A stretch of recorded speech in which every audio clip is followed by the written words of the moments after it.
going on, Cowboy Nation? I hope you guys are having a great day. Like always, go ahead and subscribe, share, and like so that other like-minded Cowboys fans such as yourself can see this content. I appreciate you guys very much, and that goes without saying. This is just a quick recap just of what was essentially the last practice for the Dallas Cowboys of this OTA period. I believe in the next couple weeks coming up will be the mandatory team minicamp. So let's just see how this roster continues to develop and grow. I say over getting closer to a little more quiet time right before the training camp period of this offseason. Lots of young guys still looking for opportunity, like lots of guys on this team just looking for opportunities, period. So let's just see how it all plays out. And let's roll. With Stephon Gilmore and Trayvon Diggs getting just veteran time off. Also, Nahshon Wright didn't practice. Sixth-round rookie Eric Scott Jr. from Southern Miss got a start and played lots of first team reps at one of the outside corner spots. That is telling on how confident this coaching staff obviously is in what he can possibly do. Just want to get as many looks as you can. Deron Bland got more work on the other outside corner spot. And Kelvin Joseph, we know who Kelvin Joseph is. We know what we expected, have expected from him and have not gotten. But the coaching staff, again, has moved him around to safety. He's played lots of nickel corner. He continued to get nickel corner work. So is that a position where they're feeling more comfortable? Again, just wanting to give him reps because obviously we can see, again, a rookie, sixth-round rookie, Eric Scott Jr., he's getting lots of love and just opportunity to play outside corner. He's he's a bigger guy than Kelvin Joseph, so that's not really surprising. And we know Dan Quinn loves his bigger cornerbacks, guys with a little bit of size on them. Deron Bland, we're expecting him to, of course, he's going to get majority of his nickel work this offseason. Jordan Lewis possibly coming back. We don't know what exactly his full health is, but we are not strapped for talent in the cornerback room. We just want to continue to let these guys grow. Also, I guess you want to say, we can get into talking about Eric Scott Jr. ends up with an interception off of apparently another unfortunate red zone drill. Dak Prescott, Peyton Hendershot with a bad drop. Ball gets intercepted. We saw how that train wreck continued and that roller coaster on just the bad hand play and just bad skills set showing from lots of these receivers last season when it comes to dropping simple passes and them turning into turnovers. Hopefully that does not continue, but it is good to be able to see a sixth-round rookie be able to step in and make that kind of play because we see lots of guys sometimes be in position. And, of course, we're talking about this is still no pads. It's nothing extra physical, but you want to see guys being around the ball, and that's a good sign. When it comes to the tackle position, that's been a big, I guess you want to say conversation piece this offseason just because we're not really sure what's going to happen with the tackle position, what's going to happen with that guard interior position.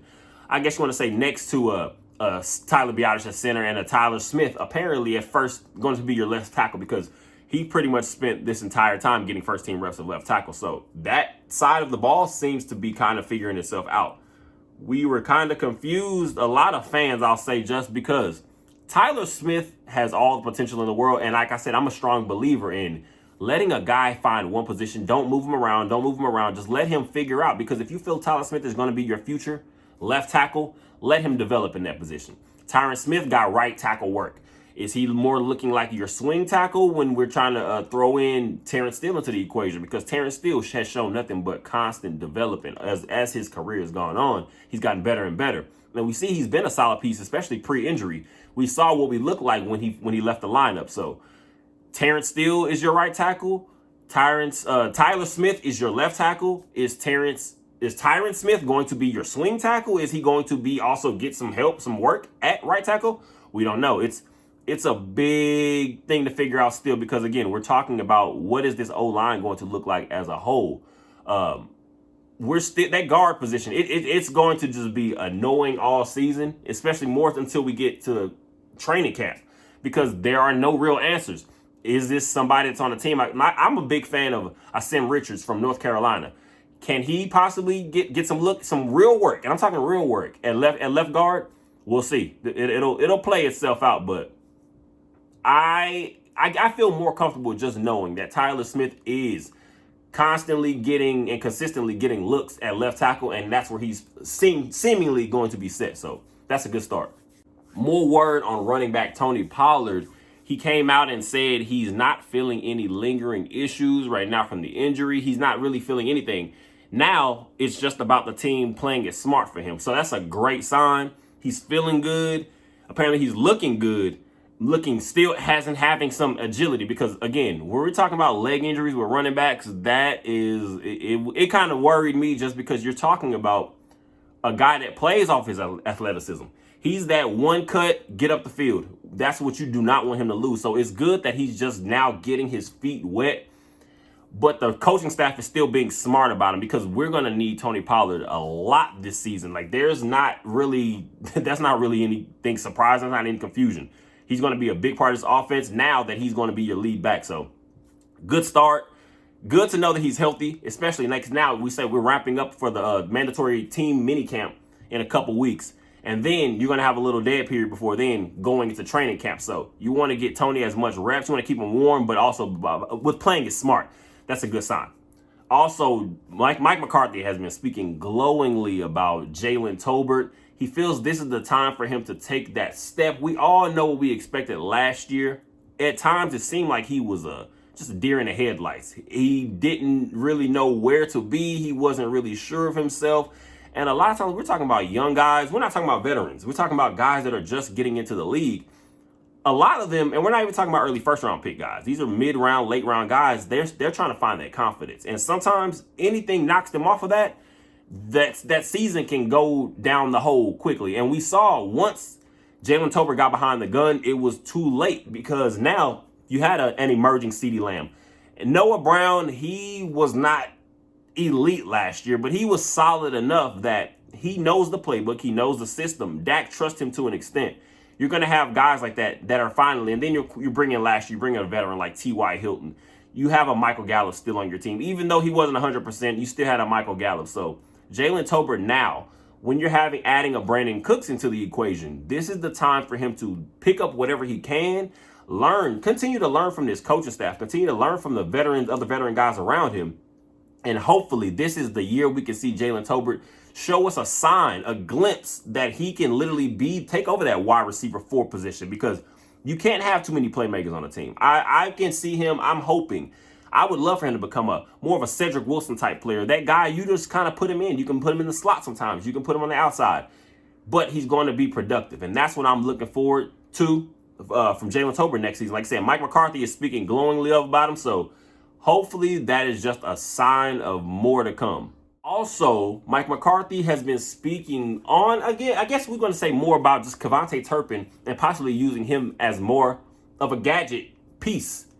And I don't mean gadget in the sense of he's going to be just kind of a trick play guy, but I mean just in the sense of of course, we know he's our main return guy at this point. Of course, Deuce Vaughn has been getting some special teams reps as the return position. To me, I feel like that's just more to get a different look, because I love Deuce and his versatility, but I'm not viewing him as our return guy. I don't feel he has the ability, but I don't feel Deuce is going to be the guy that I want to be back there to possibly break one. Kevontae Turpin has the skill set. We just have to get him locked in and following blocks, things simple like that. But for Mike McCarthy to be able to say that he wants to use him, and he planned on it last year, he says in going into year 2 for Turpin, he needs to be bigger and get a bigger piece of the offense.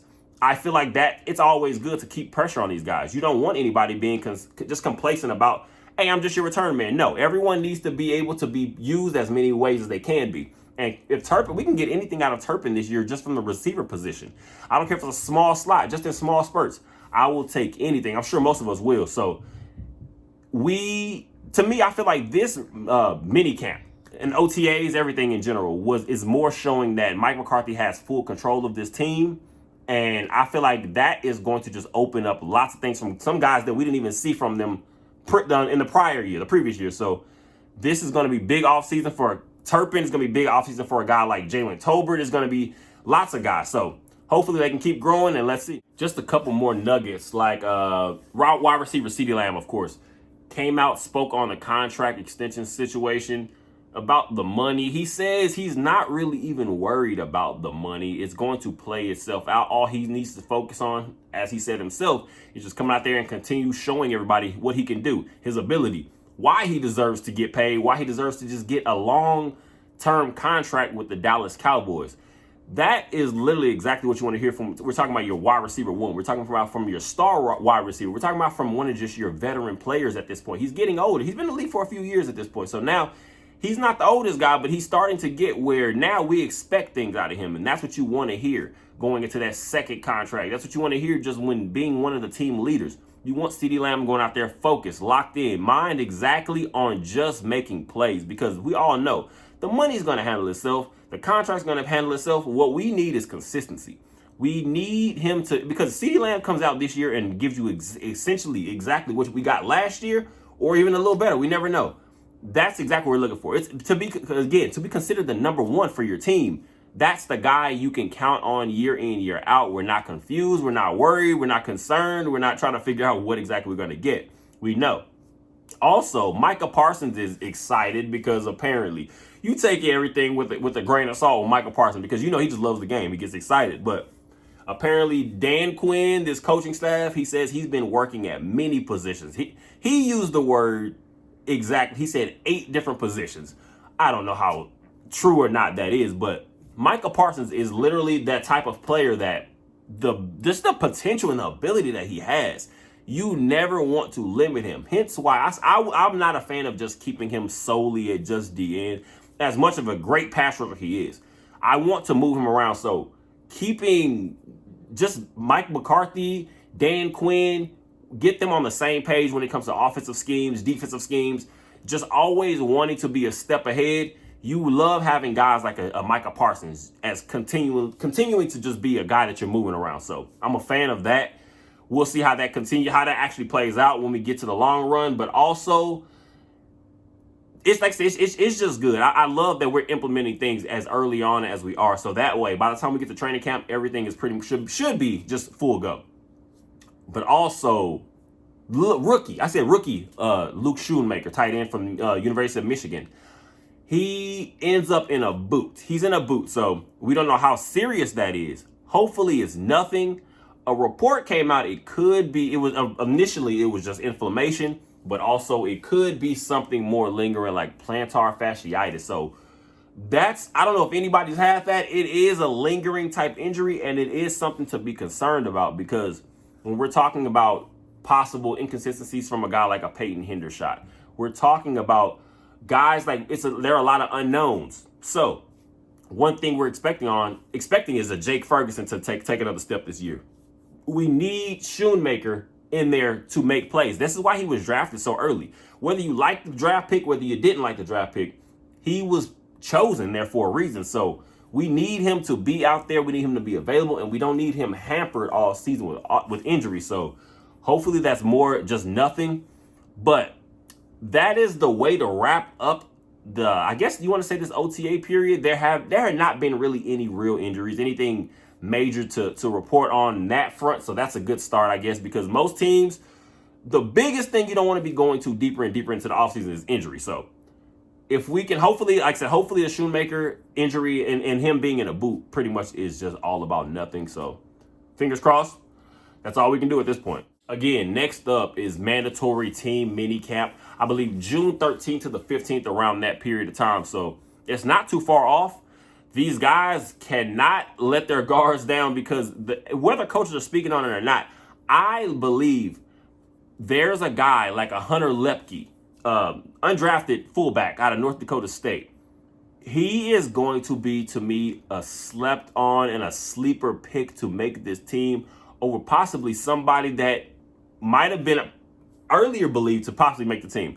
That's why I believe it could be possibly one of the tight ends. If we're not having the development from a guy, this is when guys like a Peyton Hendershot, this is when a Sean McEwen need to be on their P's and Q's, because word around just camp this has been that Hunter Lepke has been used in multiple, the variety of different ways. More like a Kyle Juszczyk from the San Francisco 49ers. We know how versatile he is, and we, especially in that 49er system, he gets used and moved around a lot. So if we can use that, one of these, I guess you want to say third, fourth tight ends, they need to keep their head on a swivel, because we're talking about now. Mike McCarthy has told us many times since the season ended against the 49ers, he wants to just build physicality. He wants to just build consistency with his team. He wants to just be in a more of an efficient team. He's not worried about having the highest scoring offense. He's worried about being the most efficient and the best team by playoff time. So anybody that is looked at as a weak link, they need to be ready to go into a battle, because training camp, I feel like, is going to be, we're going to have lots to talk about during training camp. There are so many bodies, so many guys that are literally fighting for their lives.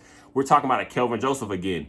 He's going to be competing with a Jordan Lewis. He's going to be competing with a Deron Bland. You're going to be competing with these Eric Scott Jr.'s, these rookies, these guys that are coming in, and they're just trying to make names for themselves. Or a guy like a Deron Bland, he literally has already kind of put his foot in the door. Now he just wants to stamp it and really create a name for himself. So we're going to have lots of battles. Like I said, mini camp is coming up. Mandatory mini camp for the team is coming up in a couple weeks. We'll see how it all plays out. I appreciate you guys. Go ahead and subscribe. Go ahead and share. Go ahead and like. And go ahead and comment. And let me know who you've been most excited about just from OTAs, just from going into training camp. Not even the not even the mandatory mini camp. Going into training camp in a couple months. Who are you most excited about seeing? Because there are lots of guys to pick from. So I appreciate you guys as always. I hope you have the best day. And go ahead and subscribe, like I said, share, comment, like, and also, please, and pretty soon I'm going to start getting out just more, even for any news that just randomly drops, any updates for the Cowboys.